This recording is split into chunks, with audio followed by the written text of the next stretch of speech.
मराठी भाषांतर. अजय, तू सध्या आरामात बसून हे व्हिडिओ पाहतेस, पण तुला माहिती आहे का, ज्या जागेवर तू बसलेला आहेस ती कधी काळी 800-500 अंश सेल्सिअस तापमानानं जळत होती, किंवा लाखो वर्षांपूर्वी ती संपूर्ण बर्फानं झाकलेली होती.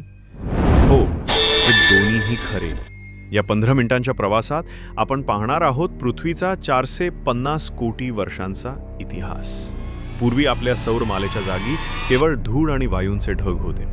वैज्ञानिकांच्या म्हणण्यानुसार त्या ढगांपासून दूर एक तारा होता.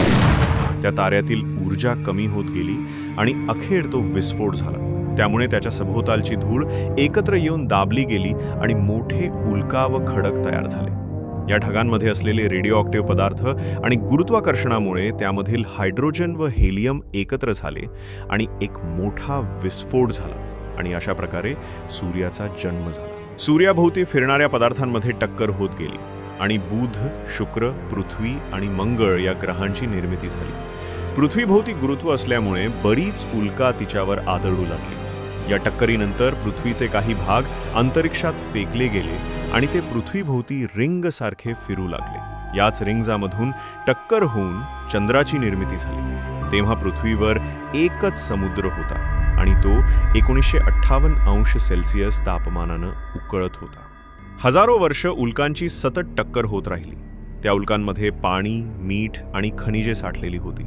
अशा प्रकारे पृथ्वीवर पावसाची सुरुवात झाली आणि पाण्यामुळे थंड होऊ लागली. या दरम्यान खोल समुद्रात ज्वालामुखींमधून सूक्ष्म जीवांची उत्पत्ती झाली. या जीवांनी पुढे ऑक्सिजन निर्माण केला. जसजसा ऑक्सिजन वाढू लागला तसतसे वायुमंडळाचे निर्माण झाले. पृथ्वीवर ऑक्सिजन वाढल्यामुळे सूक्ष्म जीव विकसित होऊ लागले. हे जीव सूर्यप्रकाश व खनिजांचा वापर करत प्रथमच प्राणवायू तयार करू लागले. जमिनीवर ऑक्सिजनमुळे ओझोन थर तयार झाला आणि सूर्याच्या घातक किरणांपासून संरक्षण मिळू लागले. अचानक पृथ्वीवर तापमान इतके घसरले की ती संपूर्ण बर्फानं झाकली गेली. बर्फामुळे सूर्यकिरण परावर्तित होऊ लागले आणि पृथ्वी 10 लाख वर्षांपर्यंत